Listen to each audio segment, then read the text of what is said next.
Diamniadio. On est à 30 km seulement de la capitale sénégalaise Dakar. Et on est à quelques minutes du coup d'envoi de cette ultime rencontre de la 6e journée des éliminatoires Cannes 2025. Avec cette affiche Sénégal-Burundi qu'on vous propose en compagnie de Cédric Kanté, d'Aurélien Tchédjou, de Claude Leroy et de Leroy Kabea. On va retrouver dans nos commentateurs dans un instant. Messieurs, qu'est-ce qu'on peut en attendre? On rappelle que c'est un match qui n'a pas de grands enjeux parce que ça ne va pas bousculer l'ordre d'arrivée dans ce groupe L des éliminatoires. Mais c'est ultra important pour le Sénégal d'envoyer un message, de faire un peu comme le Maroc qui ont terminé en trombe leurs éliminatoires. Ouais, ou comme la Côte d'Ivoire qui après... comme le Mali, vous pouvez le dire aussi. Non, je n'oserais pas. Non, mais comme la Côte d'Ivoire qui après 2 défaites avait besoin d'envoyer un signal. Mais là, c'est surtout Papio qui a besoin d'assumer un petit peu ce statut, d'asseoir sa crédibilité pour que ce soit une option crédible pour la suite. Donc il joue gros avec ce match, c'est pour ça qu'il met une équipe pratiquement type. Pour parler justement du Maroc qui a bouclé ses éliminatoires par un autre récital offensif face au Lesotho. Cette fois, tous les cadres étaient là, les cadres marocains. Il n'y a personne qui est rentré en club. 7-0 Claude, dont un triplé de Brahim Diaz, le joueur du Real Madrid, et un doublé de Raimi, ainsi que les débuts de Enesiri et Saïbari. Quelle signification donnez-vous à cette prestation? Faible adversité? Non. Au signe du sérieux de l'équipe marocaine? Non, cohérence, sérieux, professionnalisme de Regragui et de ses joueurs. Ils sont récompensés de tout ce sérieux. Brahim Diaz, 5 buts en 2 matchs. Il termine meilleur buteur de ces éliminatoires. Mauvais signal donné par le Gabon et même par la République centrafricaine, déjà éliminée, où des joueurs aussi étaient partis. C'est insupportable. Ce sont des équipes nationales. Les joueurs n'ont pas à décider de s'auto-sélectionner ou pas. Et là, les Marocains, jusqu'au bout, alors qu'ils avaient déjà 15 points, ils sont restés solidaires. Ils préparent, c'est vrai, chez eux la Coupe d'Afrique des Nations, mais ça donne beaucoup d'indications sur cette équipe marocaine et sur l'état d'esprit qui l'anime.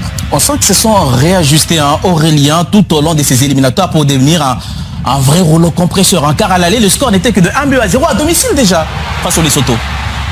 Ils ont compris que il faut qu'ils montent le niveau. Mais après, comme disait Cédric, c'est vraiment un rouleau compresseur. Donc c'est bien que tout le monde soit resté. Je pense qu'ils sont restés aussi pour une revue d'effectifs.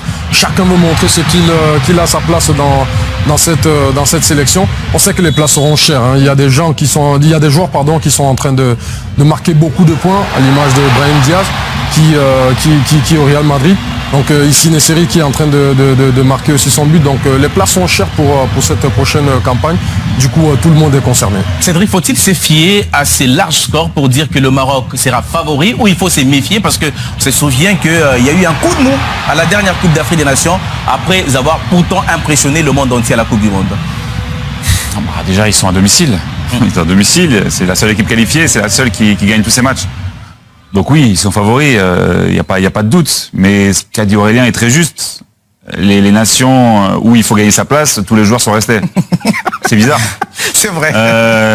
Pourtant, je peux vous dire que Brahim Diaz, les échéances avec le Real Madrid, il en a quelques-unes, il pouvait rentrer.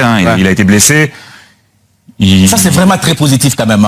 Quand on voit la composition d'équipe de Regragui face au Lesotho, sur un 6e match, Brahim Diaz, joueur du Real Madrid titulaire et qui met un triplé. Oui, mais Regragui, il n'est pas là, je sais pas comment dire ça, il n'est pas là pour le plaisir. Il a mis sa démission en jeu aussi après l'échec à la dernière Coupe d'Afrique. Il est resté, c'est pour quelque chose. Et je pense que les joueurs, ils l'ont compris. Et ceux qui l'ont pas compris, je suis pas sûr qu'ils étaient pris dans la liste pour cette sélection. Donc le Maroc va continuer à travailler. Après, ça reste du football. Il peut très bien travailler sérieusement. Il n'y a que l'équipe qui gagne à la fin. Faut pas non plus dire qu'il avait tout raté parce qu'ils sont sortis en demi-finale face à une belle équipe, quelle qu'elle soit. Pour reprendre ce qu'a dit Cédric, savoir que Regragui, il est payé par la Fédération royale marocaine. Il n'est pas payé par le Real Madrid. Moi, j'ai connu ça avec le Ghana quand j'avais Essien, où Mourinho me faisait de la pression, du chantage pour m'interdire pour certains matchs parce qu'il y avait trop de matchs de Champions League et tout. Et moi, je lui avais dit, mais viens prendre ma place. Mais jusqu'à preuve du contraire, moi, je suis payé par le Ghana. Donc, moi, je suis là pour défendre la cause du Ghana. Donc, tu peux me dire tout ce que tu veux. S'il doit faire jouer à Essien, S'il doit jouer pas tous les matchs 90 ou 120 minutes, il jouera tous les matchs. Même si on gagne 4-0, si je pense que c'est important pour le Ghana qui joue. Donc, Regragui, dans cette position-là, il a la Coupe d'Afrique à la maison et on sait que pour eux, c'est vraiment très très important de la gagner. C'est la grosse nation de football qui n'a qu'un seul titre en fait. C'est peut-être une anomalie en fait dans l'histoire du foot africain. Oui, parce qu'ils auraient mérité quelquefois d'en gagner. Moi, je sais, je les ai battus chez eux en demi-finale, donc je connais cette La dernière fois qu'ils ont réalisé la CAN à la maison, 88. Ouais. Ouais, c'est ça. Le Maroc est donc, vous l'avez dit, la seule équipe à avoir fait un sans faute dans ses éliminatoires. 18 sur 18, 26 buts marqués et seulement 2 concédés. Les hommes de Walid Regragui ont survolé ce groupe et les Panthères, qui sont deuxièmes, arrivent loin derrière avec 10 points seulement. Le Maroc est donc favori de la prochaine CAN. Et qu'en est-il du tenant du titre? Eh bien, la presse maintenant au groupe A plié dès la 5e journée. Et l'enjeu de la 6e était de savoir qui finirait en tête. Avantage à la Tunisie qui recevait une équipe de la Gambie déjà éliminée. Oui, mais il fallait à tout prix gagner pour s'assurer cette première place du côté de la Tunisie. Ce match avait tout l'air d'un piège. Les Tunisiens pas trop en forme avec une seule victoire sur les 3 dernières rencontres. Et les Gambiens marquent le seul but de cette partie après un corner rapidement joué. Barros, Serkessi. La Tunisie sera bien à la CAN mais n'est plus première de son groupe. Il y a une petite régression tout de même, Aurélien, chez ces Tunisiens. Ça manque peut-être d'un garçon comme Wabi Kazri qui porte l'équipe quand ça va pas très bien. Il n'y a pas un leader technique, il n'y a pas quelqu'un qui prend l'équipe à son compte et il n'y a pas quelqu'un vraiment qui va débloquer la situation quand l'équipe va mal. C'est vraiment toute une équipe, mais il faut, comme d'habitude dans une équipe, quelqu'un qui endosse, qui endosse ce rôle-là de dire que je prends le rôle, je prends l'affaire, j'ai envie de dire, sur moi pour mettre l'équipe dans les bons rails. Vous ferez aux Comores la possibilité de finir en tête de ce groupe A à condition de s'imposer dans le derby de l'océan Indien face à Madagascar. Tout à fait. J'ai presque envie de dire, je vais pas dire que leur CAN est réussie, mais déjà se qualifier, être premier du groupe, ça veut dire que ça travaille, ça veut dire qu'il y a de la qualité et qu'il y a une dynamique sur laquelle ça va être compliqué de surfer. Parce que, comme l'a dit Claude, il y a 13 mois entre la fin des éliminatoires et le début de la compétition. Donc, mais ce qui est bien, ils sont même en tête de leur groupe des éliminatoires Coupe du Monde. On sait qu'en mars, les éliminatoires Coupe du Monde reprennent.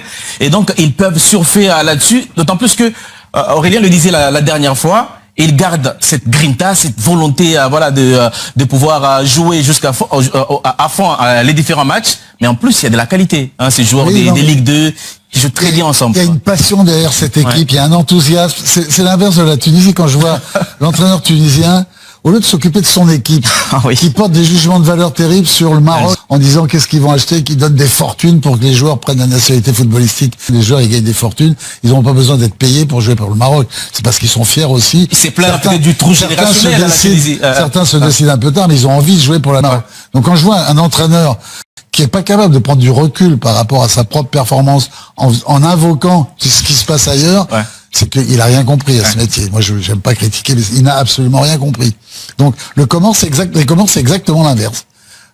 C'est une équipe qui est étonnante dans sa détermination, dans son envie de jouer, avec beaucoup de joueurs pas très cotés, mais talentueux. Comme l'a été à une époque, à l'émergence de la Guinée équatoriale. Ils avaient plein de petits joueurs de centre de formation d'Espagne que personne ne connaissait. Mais ensemble, qui étaient très doués et qui jouaient très juste. Mais les Comoriens, ils sont arrivés à ça. Et chapeau eux, parce que finir premier de ce groupe. C'est ça. Surtout, ils ne viennent pas reculons. Ils ont vraiment une vraie passion pour leur pays. Et surtout, qu'ils ont éliminé la Gambie. La Gambie qui a fait à forte impression lors des 2 dernières éditions de la Coupe d'Afrique des Nations n'ira pas à la prochaine. Et regardez la Gambie qui termine 3e avec 8 points. Recevez le Gabon dans le groupe B. Ça aurait dû être le choc pour une place à la CAN. Mais les Panthères, mon cher Leroy, se sont assurés d'avoir leur qualification en poche avant de se déplacer. Oui, bien sûr, ils l'avaient déjà en poche, mais ils voulaient aussi terminer sur une bonne note après cette gifle face au Maroc. Déjà qualifiés, les protégés de Thierry Mouilloma jouaient sans pression, plusieurs cadres laissés au repos. Obama et Bouanga notamment n'étaient pas là. Cela n'empêche pas les Gabonais de dominer, mais ils doivent attendre la 74e minute de jeu. Ce penalty accordé pour l'emporter avec un but marqué par Gaylor Kanga. Cédric, est-ce que ça... Bon, évidemment, ça ne passe pas la grosse défaite face au Maroc, mais au moins, on finit sur une note positive. La grosse défaite face au Maroc, elle dépend pas de eux, malheureusement. Je dirais, le Maroc, ils ont des joueurs, c'est sans commune mesure avec ce que le Gabon peut proposer, sans leur manquer de respect. Donc, si le Maroc joue à 200%, vous pouvez juste limiter ou essayer de limiter la casse. C'est pas la seule équipe qui va prendre 5 pions par le Maroc. Donc, mais c'était important de répondre quand même, de pas rester sur cette claque. Alors moi je suis comme Claude, j'aurais aimé que Aubameyang soit là, que Bouanga soit là, même s'ils ont des longs trajets pour rentrer dans leur club, où on a tous connu ça, mais le spectacle était un peu triste hier, personne en tribune, les cadres voilà absents, voilà pour oublier une claque, ça aurait été bien que le groupe soit ensemble. Après la CAN est dans très longtemps, on aura le temps de